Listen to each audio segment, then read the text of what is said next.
It's another edition of Time About the Movies, and today we're taking a look at the movies of April 20th, 2001.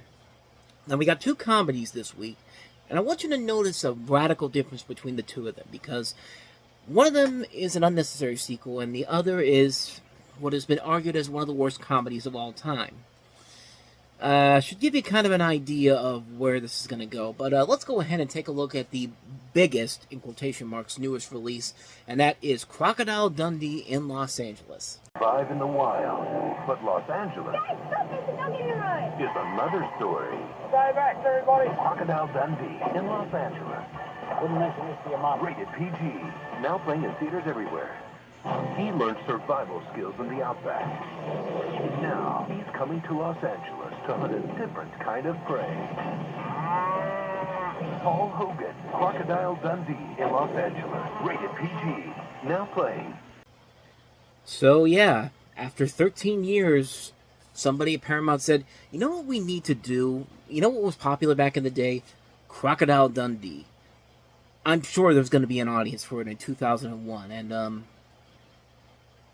yeah, not so much. This is basically, you have Australian outbacker Mick Dundee, once again played by Paul Hogan, who travels to Los Angeles with his young son while his longtime companion suspects foul play at a movie studio with one of the guys that the focus of the movie is on is Jerry Burns, another actor who hasn't really done anything of relevancy since Dear John in the 1980s. This whole movie feels like it's a movie that was lost in time, like it was literally sitting on a shelf at Paramount Pictures for 10 years, and was supposed to come out in 1991, and then all of a sudden it's just like, it's just like, hey, we found this old dusted script. See what Paul Hogan's up to. He's probably not doing anything in particular. And really, he hasn't really done anything of noteworthiness since the last Crocodile Dundee movie. Now, there's been a couple of movies where he's tried to, kind of regain his composure again, like kind of regain regain his acting abilities. But like Flipper probably was the best thing he did. But then he had stuff like Almost an Angel, Lightning Jack, and even after this movie, he really didn't do a whole lot after this movie came out. There's a couple of other things.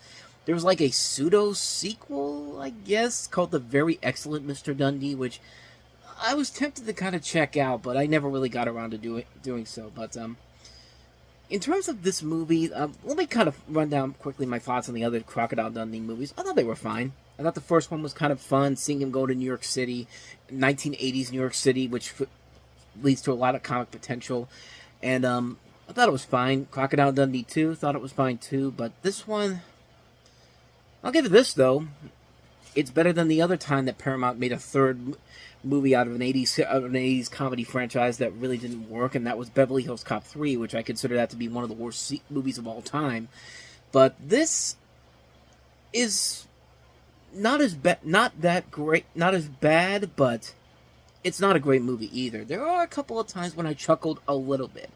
There were times in there when I thought, like, okay, this is actually kind of funny. I did chuckle a little bit there. There's one part where he goes to a Wendy's restaurant, and he goes to the drive-thru, and the person behind the microphone's just like, "Welcome to Wendy's," and he goes like, "Hello, Wendy." Like he thinks it's literally that's literally the person who's talking to him right now. But like little things like that, I kind of enjoyed about the movie. But other than that, though, it's really a pointless sequel. Like, this really did not need to exist in 2001. Like I said, if you did it in 1991, maybe it could have worked. Like, apparently Paul Hogan got the inspiration to do this when he went on a tour in the Czech Republic in 93, which, how do you get the Czech Republic from Los Angeles? I mean, that doesn't really make a whole lot of sense. But something else I found interesting about this movie is that one of the writers of this movie is Matthew Berry.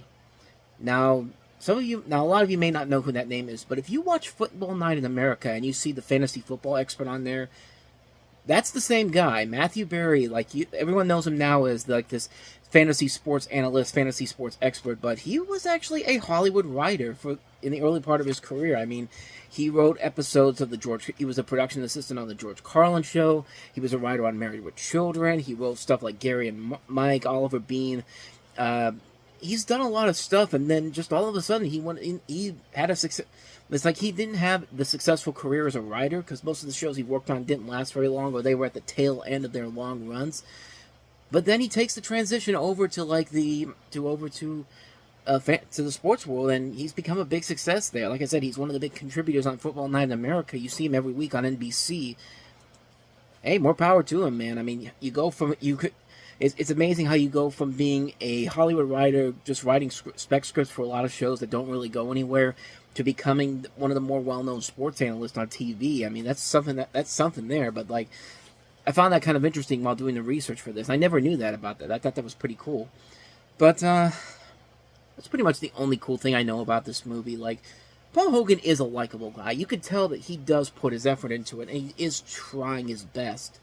You know, he's trying his best to make this to make people entertain people. Quite simply, like I really do think he did go into this with the hope that maybe he can bring this character back, but it was just a little too late. Like, I mean, like I said, it's been over 10 years since the last Crocodile Dundee movie.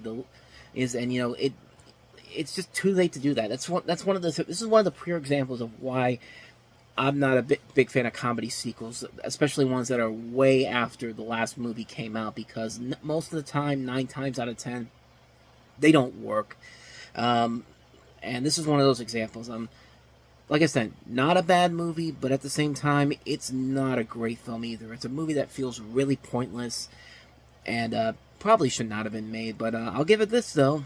It certainly was much more entertaining and than the movie that we're about to talk about now. Often considered one of the worst comedies of all time, and they're right. But just hear me out. We'll delve more into it as I talk about Freddy Got Fingered.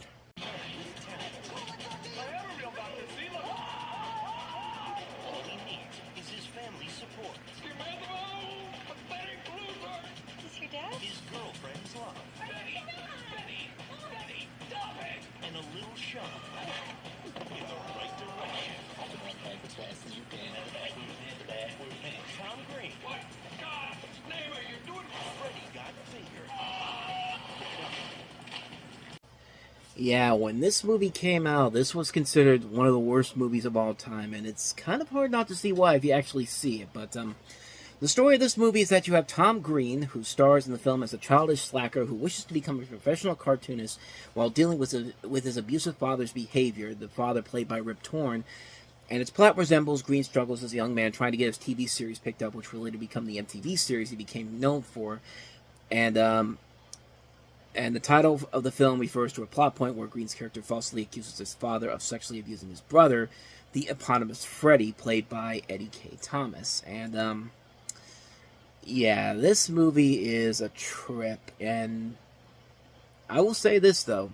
As bad of a movie it is, as it definitely deserves to be known as one of the worst comedies ever made, there are times in this movie that I did laugh. I'm not gonna lie. Like, I love dark humor, man, and this has dark humor to a T.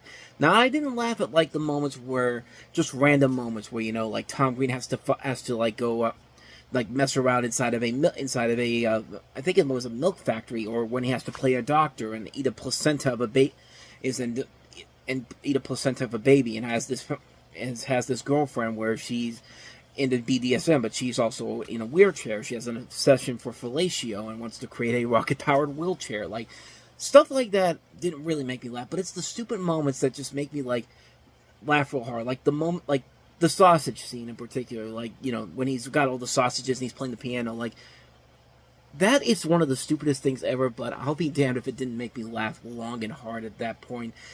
And, when Rip Torn beats the shit out of him, it's also really hilarious, too. Like, there's that great scene where he's in the scuba suit in the shower, and Rip Torn's just like, "Get the hell out of my goddamn scuba suit, you imbecile!" And he's throwing him through the plate glass window of the shower curtain. It's just like, stuff like that makes me laugh hard. And the cartoon that he has at the end, where it's just like the zebras and all that, like, it's a poorly written cartoon, but I'll be damned if I'm not laughing my ass off at how... Is that, like, it's one of those things that just, that's some of the things that you remember from this movie that are like, hey, there was some value to this movie. And I think this thing has actually gotten a reevaluation over the years, and people have actually said, you know what?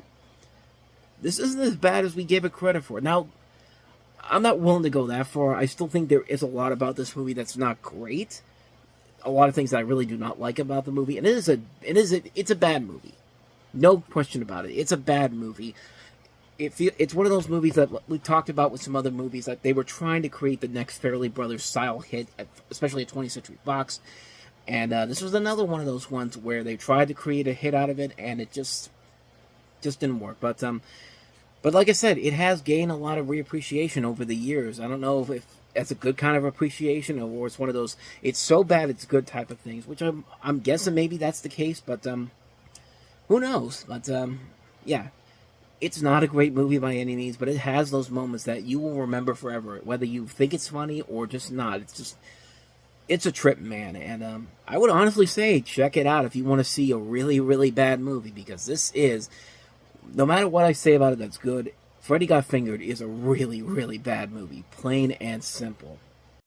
And speaking of bad movies, the next episode we'll take a look at has a lot of bad movies, including Sylvester Stallone's infamous disaster Driven, the massive disaster Town and Country. We also have The Forsaken, and also One Night at McCool's. Those are the movies that we'll take a look at next time. So, yeah, Freddy Got Fingered was bad, but this next slate of movies I have coming up, it's not looking too promising. But with that said, that's going to wrap up another episode of Time About the Movies. So thank you for watching, and if you want to see more videos like this, please hit the playlist on the next page, check out the previous episode, and also don't forget to hit the like and subscribe button if you want to see more videos like this on this channel. So with that said, I'm off. I will see you guys next time, and until then, as always, take care.